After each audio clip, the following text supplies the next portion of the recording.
Olá, tudo bem? Sou o professor Diogo Lopes aqui, mais uma aula de Direito Constitucional e hoje dando continuidade aqui ao estudo da ordem social. Dentro da ordem social tem vários direitos que são regulamentados, principalmente direitos sociais.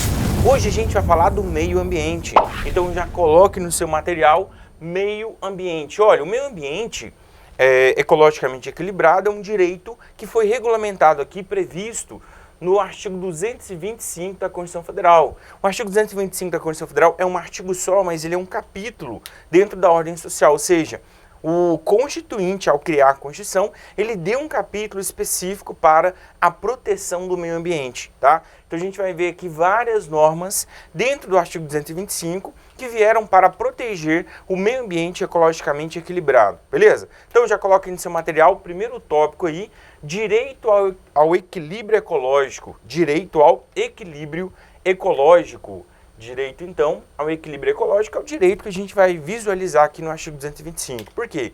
Lá está escrito que o direito ao meio ambiente ecologicamente equilibrado. Então, na verdade, o que se protege ali, qual direito que a gente protege, é o equilíbrio ecológico, beleza?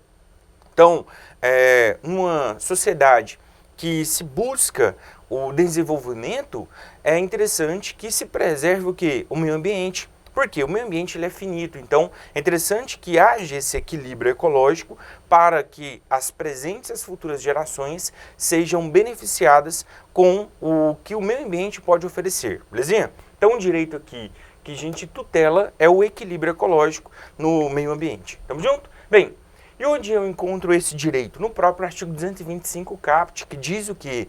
Que o meio ambiente ecologicamente equilibrado deve ser protegido. Eu pergunto, quem é que tem esse direito? O direito é inerente a quem? E aí pode cair na sua prova, e já caiu várias vezes, né? Que o meio ambiente ecologicamente equilibrado é um patrimônio da União. Não, nada a ver. Na verdade, é de todos, é um direito de todos.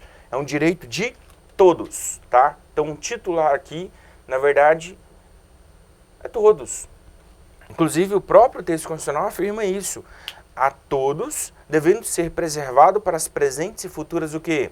Gerações. E eu já vi em manuais que eles falam assim que o titular é o povo. Na verdade é muito mais do que o povo, tá? Todo ser humano aqui tem direito ao meio ambiente o quê? Ecologicamente equilibrado. Não só o ser humano, as pessoas jurídicas também. Então vou me ater aqui ao que o próprio texto constitucional se refere. Então não é só o povo específico ali no conceito técnico da palavra. É todos os seres humanos, tá? Todos. E eu devo preservar para as presentes e futuras gerações. Tá? Então, um direito intergeracional, porque eu devo preservar o meio ambiente para que essa geração utilize do meio ambiente, mas que também a próxima geração possa utilizar dos recursos que o meio ambiente pode oferecer, tá? Então, o titular aqui não é a União especificamente, não é o Estado, não é o município, é toda a população. Então, é um direito de todos, que deve ser preservado para agora e para o futuro, beleza? Bem, e qual é a natureza jurídica do direito ao meio ambiente ecologicamente equilibrado? Inicialmente, a gente já visualiza aqui que como é um direito que não é específico de uma pessoa só, é um direito difuso, então a gente vai classificar como um direito o quê? Difuso, tá? Então, em razão da titularidade recair sobre todos, indistintamente, a gente tem aqui o direito ao meio ambiente como um direito difuso. O que é um direito difuso? É aquele que não tem uma titularidade específica, tá? É toda a comunidade do globo, tá? Bem, agora a natureza aqui que você encontra expressamente no artigo 225 caput é que é um bem de uso comum do povo, tá? Então, trata-se aqui de um bem de uso comum. Bem de uso comum do povo. Bem de uso comum do povo. E é interessante que ele é um direito que consiste aqui num bem de uso comum do povo e essencial à qualidade de vida. Essencial à qualidade de vida. É um bem de uso comum do povo e é um direito que é essencial à qualidade de vida. Beleza? Então, ó, além de ser um direito difuso, é um bem de uso comum. Pode ser que caia nessa prova assim, ó, é um bem de uso especial, é um bem público dominical. Não, é um bem de uso comum do povo, tá? Se cair, vai cair isso aqui, e se mudar, tá errado lá na sua prova, beleza? Bem, e qual o dever? Esse dever de proteger aqui o meio ambiente, ele recai sobre quem? Por quê? O meio ambiente deve ser protegido. Muito bem, o meio ambiente deve ser protegido aqui, deve ser preservado tanto pelo poder público quanto por todos do povo, tá? Então toda a coletividade deve preservar o meio ambiente. É um direito, então, que é de todos, e é um dever também que recai sobre todos, inclusive o poder público. Então esse dever recai sobre o poder público,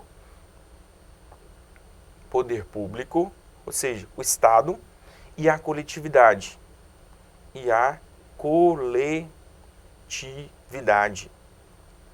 Então é um dever de proteção aqui que recai sobre todos, tá? Também.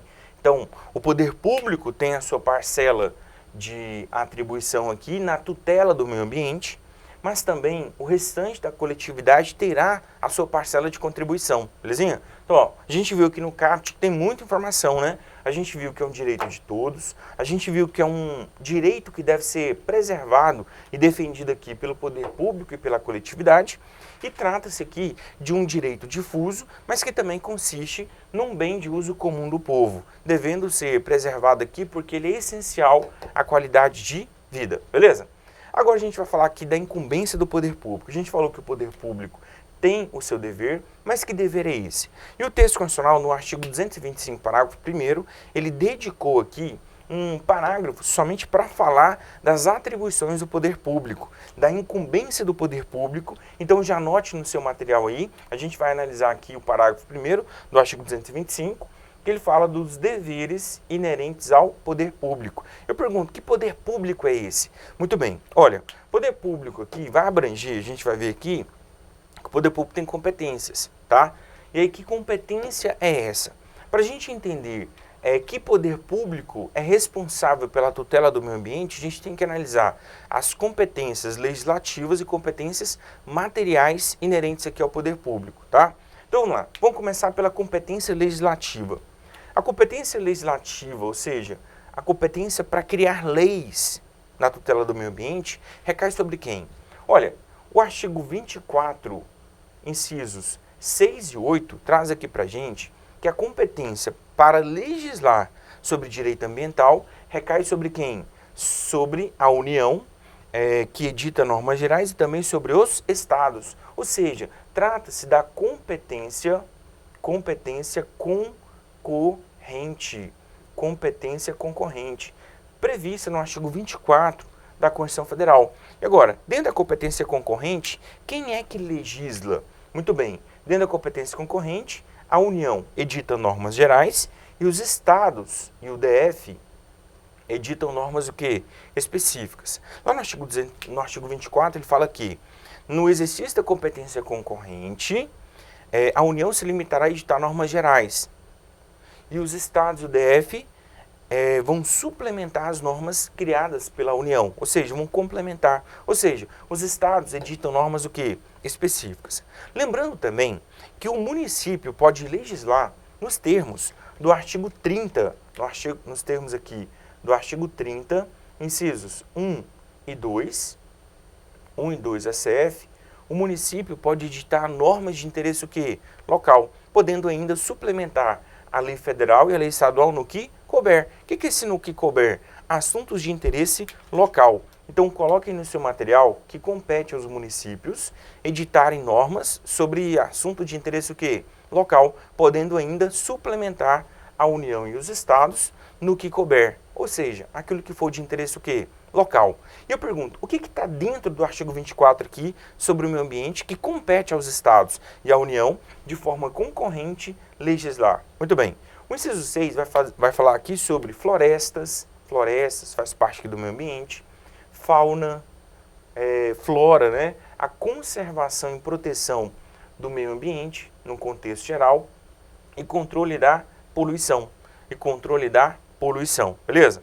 Então, leis que tratam sobre isso, sobre esses assuntos aqui relacionados ao meio ambiente, flora, fauna, proteção do meio ambiente e controle da poluição devem ser editadas inicialmente pela União, editando normas gerais, mas os estados e o DF também editarão normas o quê? Específicas. Lembrando que os municípios podem editar normas suplementares aqui, suplementando o que a União e os estados legislarem, tratando então sobre assunto de interesse o quê?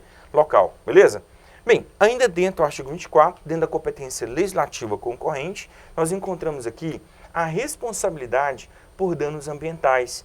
Então, legislar sobre responsabilidade por danos ambientais também é um assunto de competência o quê? Concorrente. Mas, professor, direito civil, dentro do direito civil não tem responsabilidade civil? Tem. Ocorre que aqui na responsabilidade por danos ambientais não está no artigo 22, né? Está no artigo o quê? 24. Então, em regra, a responsabilidade civil está dentro do direito civil, que é competência privativa da União.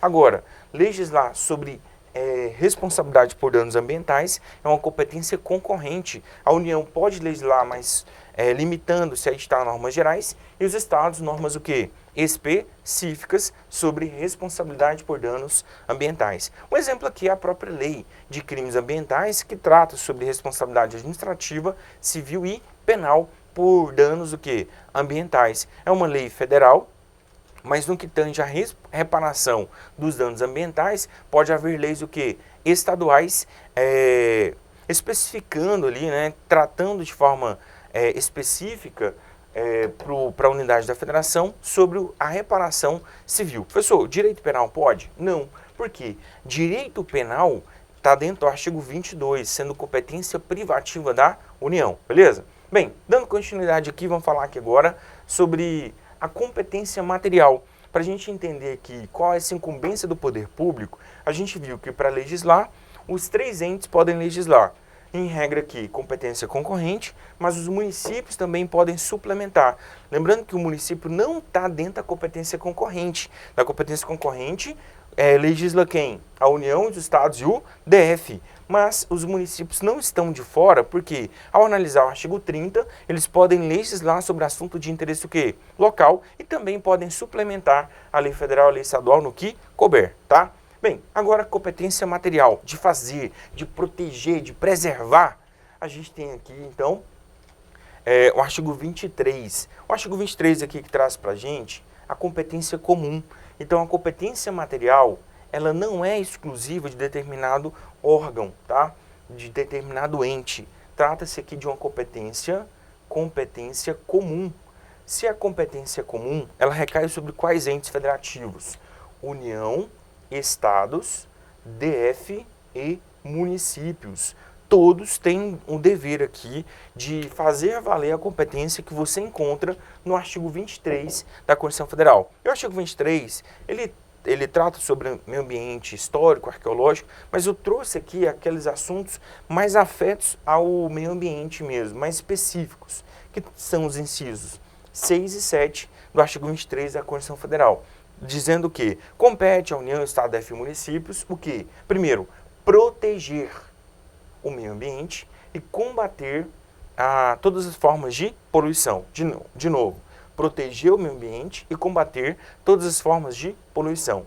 E também preservar as florestas, ou seja, a flora, né, as florestas, a fauna e o restante aqui da flora, belezinha? Então, ó, proteger as florestas, a fauna e a flora, beleza? Então, parte da flora e a flora aqui num contexto geral. E a fauna também deve ser protegida tanto pela União, pelos estados, pelo DF e pelos municípios. Detalhe, tem dois assuntos aqui dentro do direito ambiental que não está no artigo 23, que está no artigo quê? 21, sendo competência exclusiva da União, que é regular aqui o serviço, né, de atividades nucleares. Isso é competência exclusiva da União. Lembrando que o serviço de atividades nucleares e o minério, né, de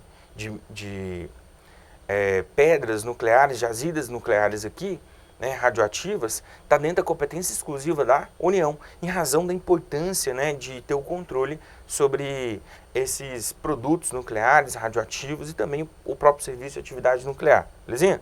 E águas, legislar sobre águas é competência privativa da União. e é exclusiva da União instituir as normas relacionadas aí ao gerenciamento e tratamento aqui da água, né, no contexto geral, belezinha? Exclusiva da União. Agora, falou de meio ambiente, falou de preservação da fauna, flora e florestas e controle aqui da poluição. Neste caso, a gente está falando de quê? Competência comum, material, e legislativa, competência o quê? Concorrente. Beleza? Fechou? Então a gente viu aqui que todos têm o dever de proteger e preservar aqui o meio ambiente. Agora a gente vai falar aqui das competências que você encontra no parágrafo 1º do artigo 225, ou seja, da incumbência que o próprio artigo 225 deferiu aqui aos entes federativos. Primeira delas, o que o município, estado, DF e União devem fazer? Primeiro, anote aí o tópico, né? Processos ecológicos essenciais e manejo ecológico. Dentro desse processo ecológico essenciais e manejo ecológico, qual que é a atribuição? Isso, muito bem, preservar e restaurar os processos ecológicos essenciais e ainda prover um manejo ecológico, tá? Então, a atribuição é preservar, restaurar e prover o manejo ecológico, ok? Pessoal, o que é preservar? Olha, o conceito de preservação, de preservar, está na Lei 9985 de 2000, que é a lei que instituiu o Sistema Nacional de Unidade de Conservação. Sistema Nacional de Unidade de Conservação, que é a lei que trouxe aqui a regulamentação do sistema, né, de instituição de unidade de conservação, que é o SNUC, né? Bem, dentro dessa lei tem algumas conceituações. Tem um conceito de preservar. Preservar será um conjunto de atos aqui que visa manter a longo prazo o meio ambiente, tá? E aqui ele fala de processos ecológicos essenciais. O que são processos ecológicos essenciais? São um conjunto de atos que tipificam os processos que dão sustentação ao meio ambiente, tá? Por exemplo, a polinização. A polinização não é um ato só, é um conjunto de atos que você visualiza por determinados insetos ou animais que fazem com que a polinização ocorra, fazendo com que haja o quê? A proliferação da flora, né? Então, é só um exemplo aí de um processo ecológico essencial. Mas nós temos vários processos ecológicos essenciais que devem ser o quê? Preservados ou ainda restaurados. E aí nós temos o conceito de restauração também na lei. O conceito de restaurar é voltar ao status quo ante, tá? Como se nada tivesse acontecido no meio ambiente, diferente de reparação do dano ambiental. Então, restauração é voltar ao mais próximo do original. Então, a gente viu o meio ambiente de um jeito, ele foi degradado, depois a gente consegue retornar à sua condição original, ao status quo. Eu estou restaurando. Agora, reparando, eu posso, por exemplo, plantar, no caso de desmatamento, eu posso plantar outro tipo de árvore. Neste caso, eu preservo ali o meio ambiente, eu reparo o meio ambiente, mas não restauro ao seu status quo ante, tá? Beleza? Então, nós temos aqui, no caso dos processos ecológicos essenciais, o conceito de restauração, que é a gente voltar ao status quo ante para que nada de diferente ocorra ali nos processos ecológicos essenciais. E o que é manejo? Manejo é qualquer atividade que visa preservar o meio ambiente aqui, tá? Beleza? As espécies, a fauna, a flora, enfim. Então, é o manejo ecológico. Então, o Estado deve preservar os processos ecológicos, deve restaurar processos ecológicos que sejam degradados e ainda prover o manejo ecológico para manter as espécimes, né, da fauna, da flora e para preservar aqui o meio ambiente, beleza? Bem, esse dispositivo aqui, que é o 225, parágrafo 1º, inciso 1, ele foi regulamentado pela lei que instituiu o SNUC, tá? Que é o Sistema Nacional de Unidade de Conservação. Segundo o inciso aqui do parágrafo 1º, dentro da incumbência do poder público, a gente tem a defesa do patrimônio genético. O patrimônio genético é muito importante, não somente para o meio ambiente, mas também para a economia do país. Por quê? O patrimônio genético, ele deve ser preservado e não pode cair na mão de outras pessoas, porque outras pessoas que vierem para o Brasil e patentear aquele patrimônio genético, o Brasil pode até sofrer o quê? sofrer perdas econômicas, tá? Ou deixar de ganhar de forma econômica aí no que tange ao patrimônio genético. E para a preservação do patrimônio genético, a lei do SNUC aqui, ó, do Sistema Nacional de Unidade de Conservação, ela vai instituir unidade de conservação, também algumas delas para proteger o patrimônio genético e preservar aquele patrimônio genético. Lembrando aqui que pode haver também o que? Fiscalização do poder público das instituições que realizam o que? Pesquisa, né? Bem, outra lei que veio para regulamentar aqui esse dever de preservação do patrimônio genético é a Lei de Biossegurança. Lei de Biossegurança. A Lei de Biossegurança, que é a Lei 11.105 de 2005, também regulamenta aqui a proteção do patrimônio genético, belezinha? Bem, vamos dar continuidade aqui, inciso 3 do parágrafo 1º, tratando ainda dos deveres, né, do poder público aqui, ó, incumbência do poder público, espaços territoriais especialmente protegidos, tá? Vou falar aqui então desses espaços territoriais especialmente protegidos. Olha, espaço territorial especialmente protegido é um gênero. É um gênero que abrange várias espécies de espaços que são protegidos. Exemplo, a gente tem uma reserva biológica. A reserva biológica é um espaço especialmente protegido. A gente tem uma área de proteção ambiental. Também é um espaço especialmente protegido. A gente tem uma área de preservação permanente. Também é um espaço especialmente protegido. Então, o gênero que a gente utiliza aqui para esses espaços que são protegidos é os espaços territoriais especialmente protegidos, previsto aqui no artigo 225, parágrafo 1º, inciso 3 da Constituição Federal, belezinha?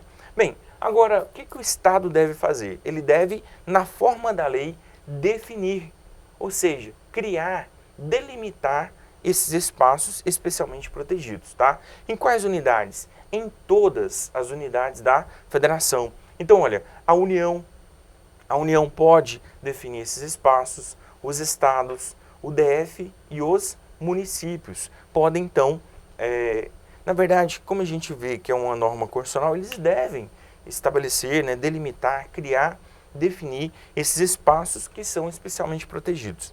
Belezinha? Bem, eu pergunto, para definição, para criação, para delimitação, é interessante você lembrar dessa palavrinha aqui, eu estou, então, instituindo, né, o espaço. Para isso, eu preciso de um ato do poder público, ou de uma lei. Então, posso definir por meio de um ato do poder público, ou ainda eu posso definir por meio de quê? De lei. Ato ou ainda lei. Belezinha? Agora, a alteração e a supressão desses espaços somente pode ser feita por meio de quê? De lei. A alteração e a supressão somente por meio de lei. Belezinha? Então, olha, suponhamos que a gente crie. Pode ser por lei, pode ser por ato do poder público. E para extinguir, aí somente por meio de lei. Belezinha? Fechou? É uma regrinha prevista na própria Constituição Federal. Tamo junto? Bem, exemplos aqui de espaços especialmente protegidos. O Código Florestal, então essa aqui é a Lei 2.651, que traz para a gente aqui o Código Florestal, traz para a gente aqui, basicamente, dois espaços especialmente protegidos. Quais? A APP, que é a Área de Preservação Permanente, área de preservação permanente. E temos aqui também a reserva legal. Tá? RL, tá? Reserva legal. Então temos aqui a APP, Área de Preservação Permanente, e a reserva legal. Qual a diferença? Olha, a área de preservação permanente são algumas áreas que devem ser preservadas independentemente de onde elas se encontrem, podendo ser na área urbana ou na área rural, tá? Por exemplo, a lei vai definir ali a mensuração, tá? Mas, por exemplo, as margens dos rios devem ser preservadas ali, dependendo da largura do rio, uma largura também que pode ser variável, né, da margem, que deve ser preservada, da mata ciliar. tendo ou não a própria mata, deve haver o quê? Uma preservação permanente ali daquele espaço, tá? A reserva legal, a seu turno aqui, ela é uma reserva, que é um espaço especialmente protegido no âmbito rural. Aqui é só no âmbito rural a reserva legal, tá? Nas fazendas, né, nas propriedades rurais imóveis, o titular deve separar um pedaço da sua fazenda, né, da sua propriedade rural, do seu imóvel rural, que deve ser preservado, que é chamado que reserva legal, tá? E varia do lugar e também do bioma a ser preservado ali, tá? De acordo com o Código Florestal. Vamos falar aqui agora de um outro exemplo aqui, que está na lei do SNUC, né? Que inclusive traz aqui vários espaços especialmente protegidos, já que traz aqui o Sistema Nacional de Unidades de Conservação. E ele traz aqui para a gente a Unidade de Conservação de Proteção Integral e a Unidade de Conservação de Uso sustentável, tá? Lembrando aí que você vai ver a lei e vai visualizar que tem aqui 5 espécies de unidade de conservação de proteção integral e temos aqui 7 espécies de unidade de conservação de uso sustentável. Belezinha? Fechou? Exemplo aqui de unidade de conservação de proteção integral é a reserva biológica, o Parque Nacional. Agora, um exemplo aqui de unidade de conservação de uso sustentável é a área de preservação ambiental. A Floresta Nacional também é um exemplo aqui de unidade de conservação de uso sustentável. Beleza? Fechou? Bem, tem alguma outra? Tem, por exemplo, as terras indígenas, para a doutrina, também são exemplos de espaços territoriais especialmente protegidos. Belezinha? Alguns doutrinadores vão falar também que as terras devolutas necessárias à preservação dos ecossistemas também são exemplos aqui de espaços especialmente protegidos, beleza? Bem, vamos dar continuidade aqui, a gente falou que já muito, né, desses espaços especialmente protegidos, falamos agora do estudo prévio de impacto ambiental.